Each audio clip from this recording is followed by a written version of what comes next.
Então, retornando ao episódio, aqui essa questão no nosso episódio de esquecimentos e lembranças, eu vou buscar aí um esquecimento, né, pastor? Que seria exatamente essa turma de alemães que um dia vieram para cá. Podemos falar de qualquer imigrante, né? Isso não é uma particularidade, um apanágio específico dos imigrantes alemães, mas como o seu livro sensibiliza a imigração alemã, sobretudo, esse é o nosso grande mote, né? Mas fica como pergunta para o senhor, teria os alemães de então e os de hoje, né? O senhor dizia que em 1860 o Brasil começa a parecer interessante de novo, né? Sim. Para exportar produtos manufaturados e eventualmente receber daqui coisas que eles já não teriam muito interesse, quem sabe até em produzir lá, né? Aliás, essa é uma coisa que nunca deixou de existir. Se falamos da Alemanha hoje, os turcos, né? Por exemplo, as fundições na Alemanha de hoje, basicamente não tem um alemão sequer no chão de fábrica, né? Não tem mais alemão, né? Então eles têm romenos, até para colher uvas, né? É muito frequente que eles recorram aos romenos, né? Há uma invasão de romenos.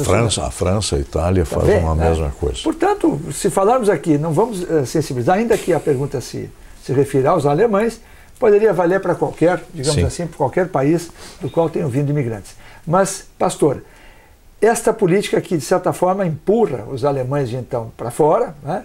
Os coloca numa condição libertadora, até porque lá passavam dificuldades que não repetirão aqui, não reproduzirão, salvo exceções, mas a grande maioria encontra aqui um terreno, um Eldorado, né? Sim. E de fato foi, ainda que tenha que ter suado muito para conquistar o que acabariam conquistando. Mas a questão fundamental é, esse interesse, eles começam a vir para cá mais intensamente, e como eles enxergam o brasileiro, essa é a questão, o alemão, o teuto brasileiro, essa é a pergunta fundamental, e a outra é, existiria, é uma pergunta meio ousada, mas existiria um pinguinho de sentimento de culpa dos países que empurraram para fora os seus próprios filhos? Esse vai aparecer em alguma coisa. Você não pode esquecer que o século XIX é o grande século do colonialismo. As nações europeias todas têm colônia.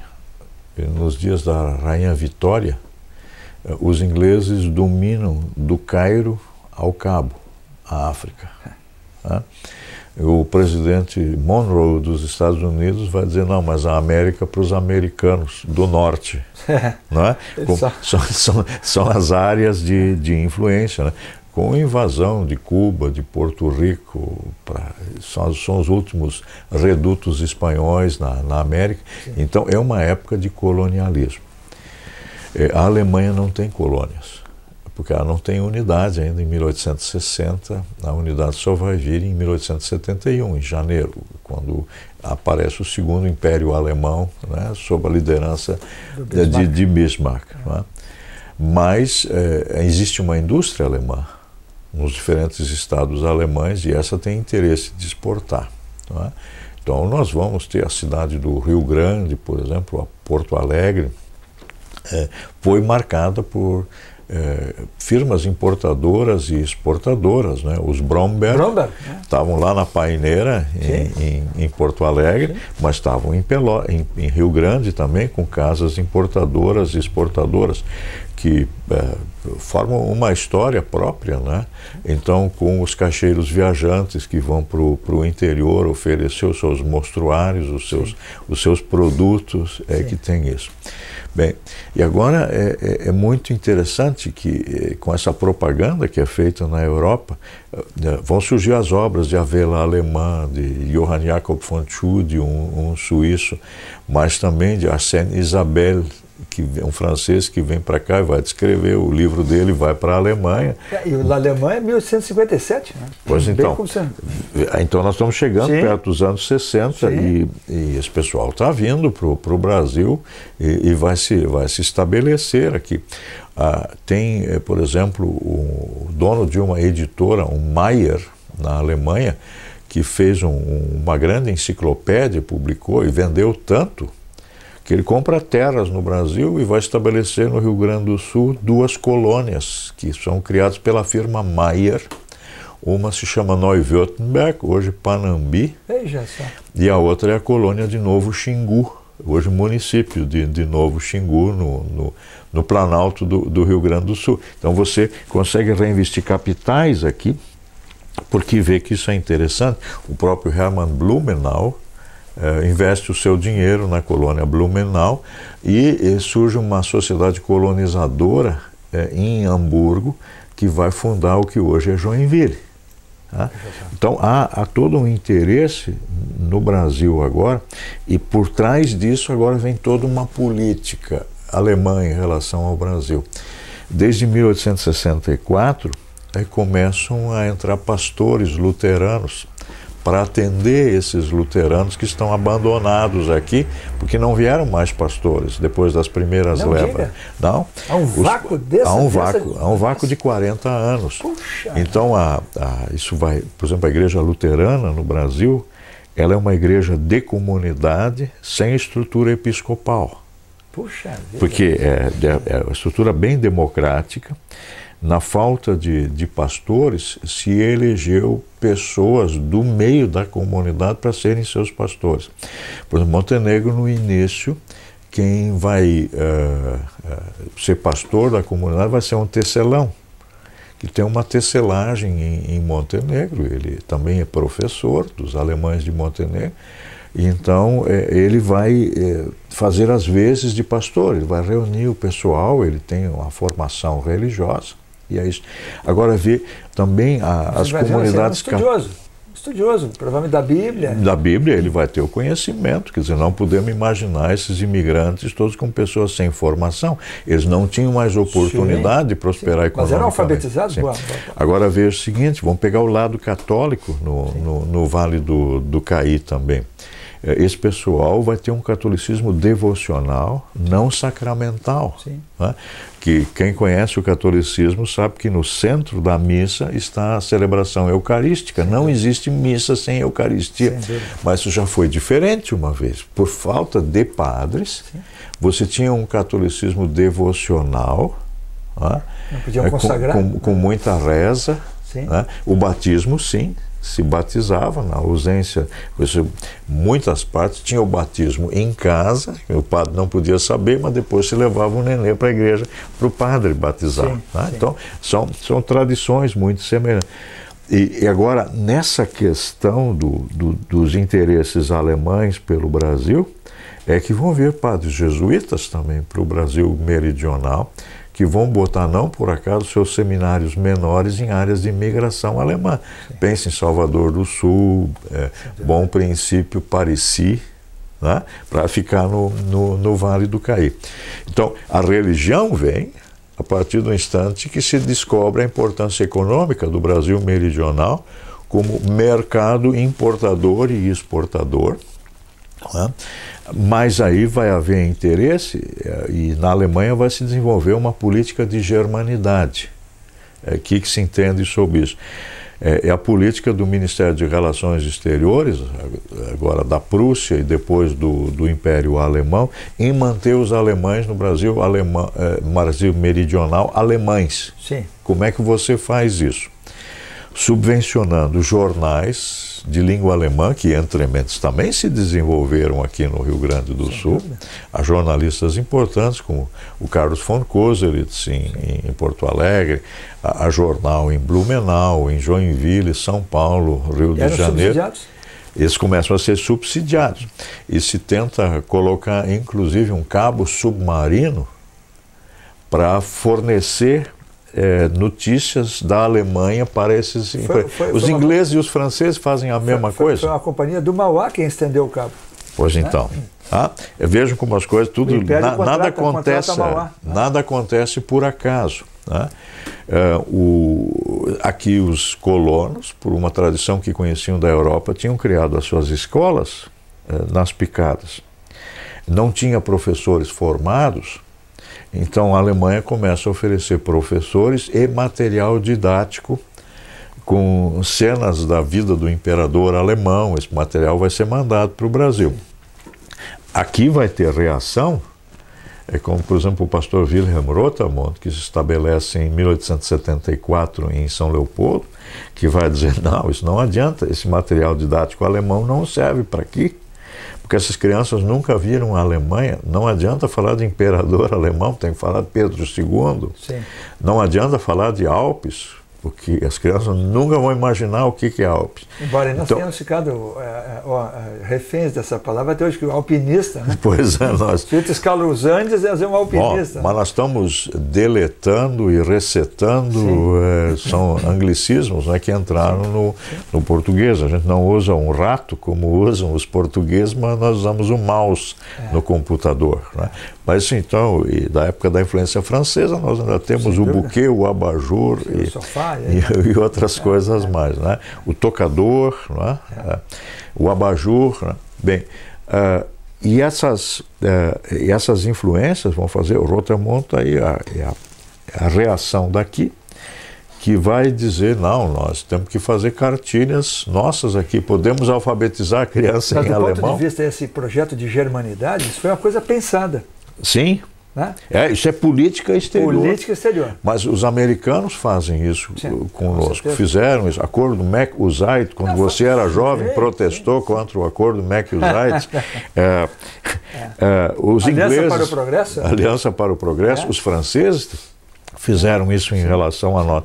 Quer dizer, eu estudei francês ainda nos primeiros anos, 3 anos de francês do ginásio, e tinha as alianças francesas, né, que havia um interesse colonialista francês em relação ao Brasil. Aliás, uma das coisas, pegando o gancho atual, uma das coisas que se percebe na Alemanha é que ela tem uma preocupação muito grande de incorporação cultural dos imigrantes atuais, ensinando a língua, né? Sim. Há centros pela Alemanha inteira de aprendizado de língua. Né? Nós sofremos isso no Brasil também.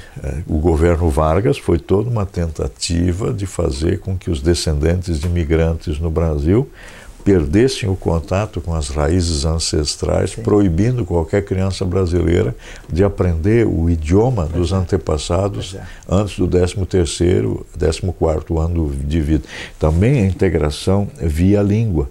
Então, na Alemanha, hoje se faz a mesma pressão em cima de populações imigrantes, sim, e que o Brasil, da era Vargas, fez em cima de alemães, italianos, poloneses, japoneses e assim por diante. A história, algumas coisas se repetem. A roda da carroça não vai para trás, mas ela continua indo para frente. Agora, nós falamos desses pastores e padres que vieram para cá, e eles não eram... Quando é que se dá, no caso da Igreja Luterana, quando é que se estabelece o primeiro centro de formação de pastores no Rio Grande do Sul?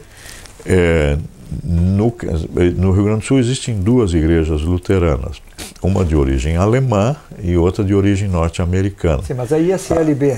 Da ISLB, o centro, a formação, um seminário menor, sim, vai ser criado em 1921. 1921? Por quê? Isso é o imperialismo religioso europeu. Vai se tentar evitar a formação autóctone, apesar de que dentro do país havia pressão. Nós temos que formar pastores do seio da nossa comunidade, sim, dos nossos filhos, sim, mas a Europa, no caso a Prússia e a Alemanha, quer que essa turma seja formada na Europa, sim, e que continuem havendo pastores, lá, né, para terem bebido na fonte da reforma luterana. Sim, né? Isso era a expressão da época. Então, você não quer nacionalizações.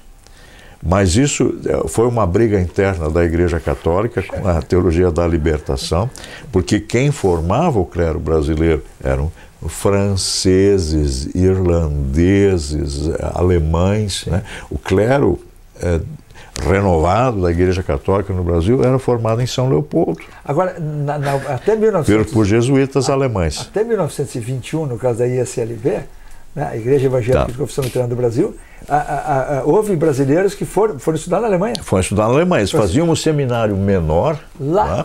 Veja, por exemplo, se eu pego alguns pastores que atuaram em Montenegro, né, mesmo tendo nascido no Brasil, Ernesto Teófilo Schlipper nasceu em Taquara. Foi estudar na Europa. Veja, Rudolfo Zenger, mais tarde diretor do Colégio Sinodal em São Leopoldo, né? Foi pastor em Montenegro, era natural de Sapiranga, Não é? Mas estudou na Alemanha. Oswaldo Atkinson, nascido na Alfama, em Montenegro, foi estudar na Alemanha. Né? Então, eram essas situações. Mas aqui você tem uma situação do imperialismo. Somente a Segunda Guerra Mundial, quando as relações são totalmente cortadas, sim, é que vai forçar um início de formação teológica no Brasil. E aí a Faculdade de Teologia da IACLB vai surgir somente em dezembro de 1945, puxa, que é a atual Faculdade Este, em São Leopoldo. Dado importantíssimo, né? Agora, pastor, como é que é? Bom, os padres, a elite católica ia mandada para o Colégio Pio Brasileiro em Roma. Sim. Existem até algumas ordens religiosas hoje que exigem, ainda hoje exigem, doutorado na Gregoriana. Né? Justo. Pessoal diz, olha, você tem que ser, o Opus Dei é uma das ordens que impõe aos seus sacerdotes que eles façam doutorado na Gregoriana. Né? E normalmente em direito canônico, né? Normalmente são teses aí nessa área. Agora, essa questão dos pastores que chegam aqui, os sacerdotes católicos que chegam aqui e vem aquela coisa devocional de um lado, e no caso evangélico de boa vontade, mas sem a formação de origem, né?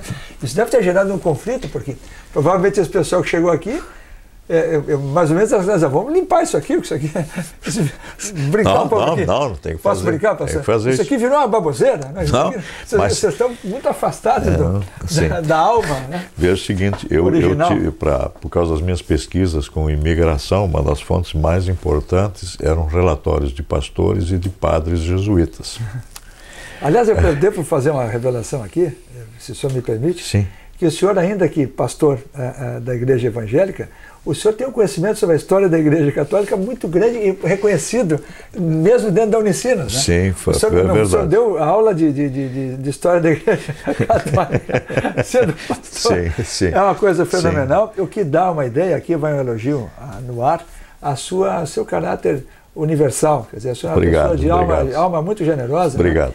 Né? E também o pessoal da Unicinos reconhecendo. Ele é pastor, mas tem um conhecimento notável. Né? Sim, mas veja, se eu pego o relato, eu vou começar com o relato do padre jesuíta. Ele vai dizer que aqui só tem descrença, não tem catolicismo. Né? Esse pessoal viveu anos e anos sem se confessar, sem comungar.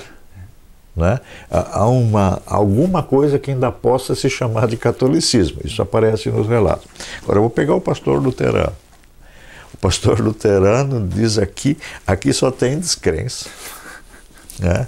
Em Porto Alegre, descreve tem uma coisa chamada assim de comunidade evangélica, mas se você vai olhar, não tem mais nada. Né? Ele chega a essa expressão. Sim. Os pastores que andam por aí são cachaceiros, comerciantes, mas desfaz. Sim. Agora, e o discurso daí do jesuíta, do pastor, é o mesmo. Por quê? Ele tem que descrever a coisa aqui da pior forma possível, porque tem financiadores na Europa. Se vocês não mandarem dinheiro, sim, a missão aqui não vai prosperar, não vamos conseguir reverter o negócio. E já prepara o que vai vir para o Brasil, tanto o pastor como o padre que vai vir para cá, os horrores que ele vai ter que enfrentar aqui. Sim. Bom, a turma já vem preparada, olha, vamos ter que botar pressão para cima do pessoal para recuperar. Então, o que há?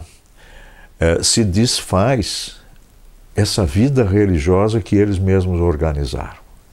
Então, há um catolicismo comunitário organizado pelos imigrantes. Há um luteranismo comunitário organizado pelos imigrantes que escolhem pessoas do seu meio. Há o padre colono, ou colono padre, que vai ler o missal, eles constroem as suas capelas, pula a parte da consagração e despede todo mundo com a bênção. Eles têm a sua própria água benta. Que o jesuíta, quando chega, vai pegar aquela bacia e vai jogar pela fora da janela, porque ele diz, isso não é água benta, coisa nenhuma, porque não tinha nenhum sacerdote ordenado que abençoasse essa água. Tá? E o pastor luterano, às vezes, aqui tudo estava errado.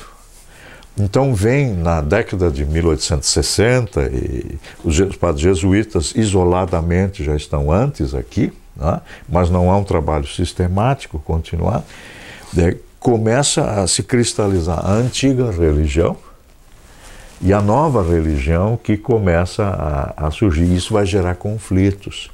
Há uma religiosidade popular que se desenvolveu aqui de forma muito democrática, porque na Alemanha existem as igrejas territoriais, protestantes ou católicas, sim, ligadas ao Estado, onde o padre e o pastor praticamente era funcionário público.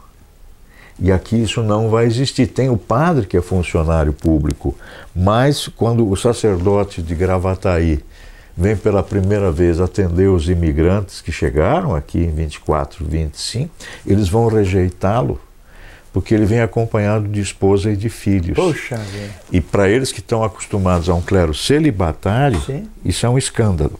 Com certeza. Então não vão se confessar com ele, vão também há uma incomunicabilidade, eles falam alemão e ele fala o português, sim, né?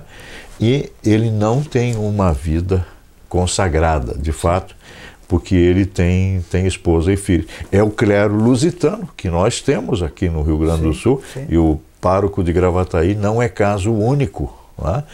E a população lusitana aceita isso calmamente, isso sempre foi assim.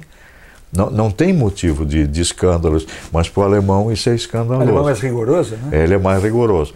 Então, com isso, tanto do lado católico como do lado luterano, no tocante aos alemães, começa a se preparar um conflito que vai estourar em agosto.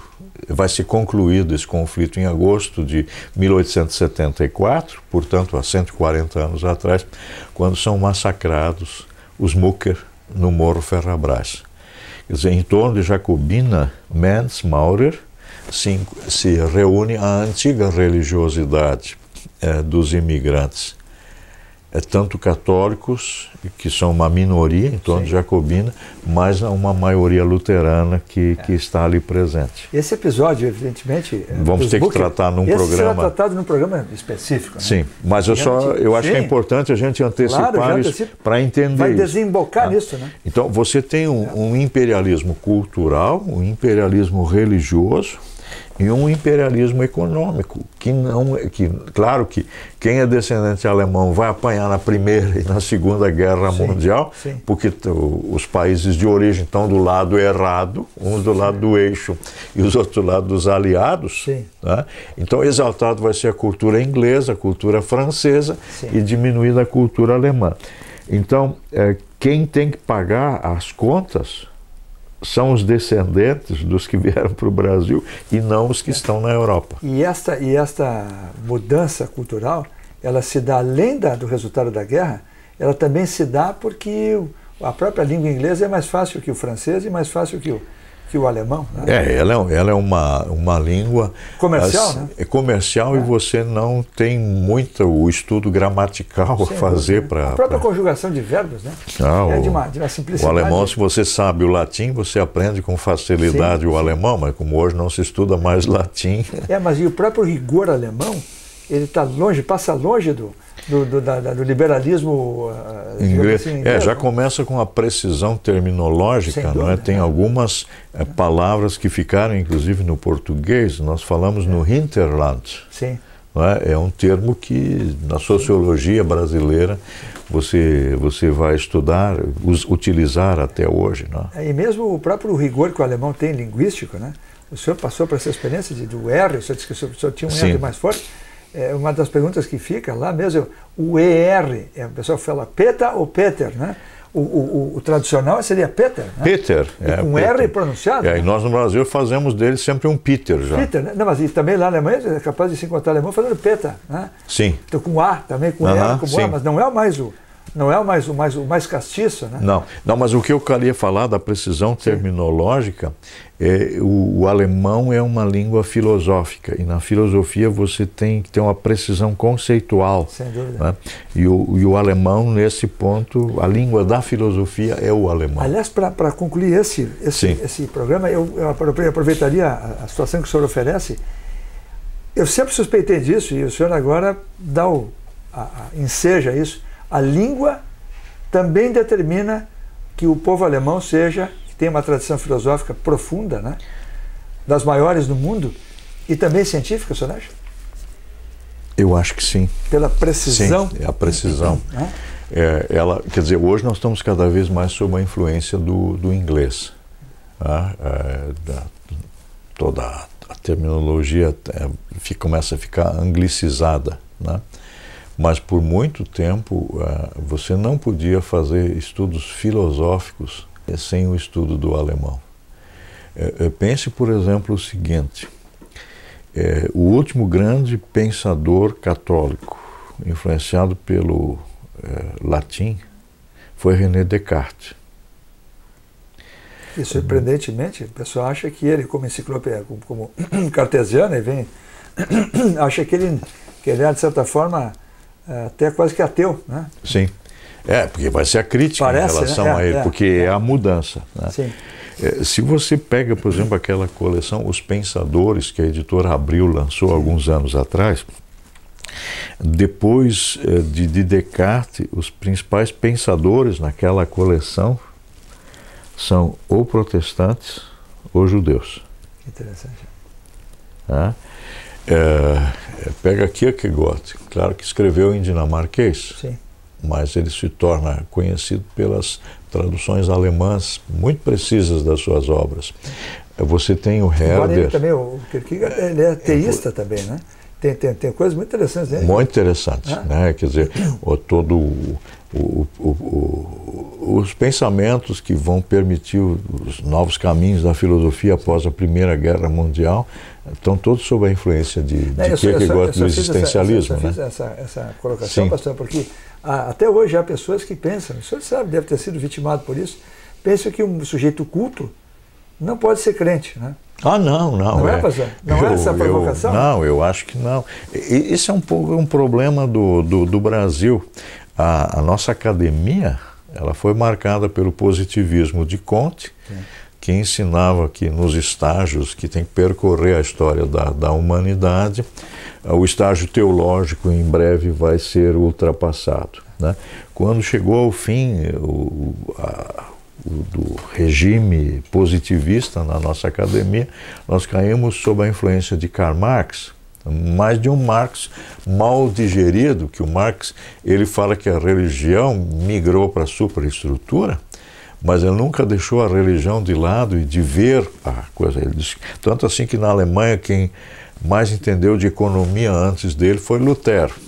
Essa é a expressão do próprio Marx, está lá no Capital. Né? Então, nós, por exemplo, atualmente, na minha área, na área da história, os historiadores vão trabalhar muito com a nova escola francesa. Mas esquece que Le Goff e outros aí escreveram biografia de Joana d'Arc, de Francisco de Assis, e a religião está presente, né? Então, nós no Brasil temos aquela sensação de que nós só somos cultos quando nós damos a costa para a religião. E isso é um problema que nos marca profundamente no Brasil. Então você vai ter a contradição, que de repente a pessoa no oculto, sem falar para ninguém, vai ter a sua prática religiosa, frequentando, por exemplo, uma terreira, mas não vai falar abertamente dessa situação, você é mascarado. Respeitos humanos, né, pastor? Respeitos humanos, assim não vou, né? Coisa que... Então, mas isso é um problema claramente brasileiro, né? O atual presidente da Alemanha é um pastor luterano. Eu não sabia. O Gauck, né? E a primeira-ministra Angela Merkel é filha de pastor. Pois é, olha que interessante. Isso é possível. O antigo chanceler alemão Helmut Schmidt era capaz de subir num púlpito de uma igreja protestante e proferir um sermão. Aliás, é tido como... Não só por interesse político, né? Aliás, há quem diga que ele foi um grande estadista, né? De fato com 90 e poucos anos ainda dá entrevistas na TV alemã com uma lucidez impressionante. Mais de uma pessoa me dizia que, olha, que cultua o Helmut Schmidt como sendo... Porque entrou depois o homem da unificação, né? Que também foi grande, né? Sim, mas isso tem, veja o seguinte, por trás do que acontece na Alemanha e do que acontece no Brasil, tem diferentes formas de iluminismo. A Alemanha foi marcada, eu digo, pela ilustração, que eu distingo do iluminismo. Interessante. Kant não é antirreligioso. E esse é o grande filósofo da Ilustração alemã. Herder era teólogo luterano. Schleiermacher é um teólogo calvinista, e é o pai da hermenêutica moderna. Enquanto que nós fomos influenciados pelo iluminismo francês. E o iluminismo francês, ele é antirreligioso. Ele vai colocar a prostituta no altar da Notre Dame. Olha, que provocação fica aqui, se ninguém lhe fez isso, por que, quem sabe, o seu 51º livro não pudesse ser uma questão abordando isto, dessas contradições que existem e que, de certa forma, relegam à estupidez aquilo que não é estúpido, né? O sujeito culto não pode ser religioso. Ficamos por aqui neste programa, mas é sempre interessante tocar em temas assim que são virginais, quem sabe, né? Área aberta aí para muita pesquisa. Eu posso desejar ao senhor que o senhor faça belos trabalhos nessa área. Aí eu vou deixar para meus colegas. Mas eu acho que é uma contribuição sim, excepcional que você pode dar, dada a sua cultura. Voltamos então no próximo programa.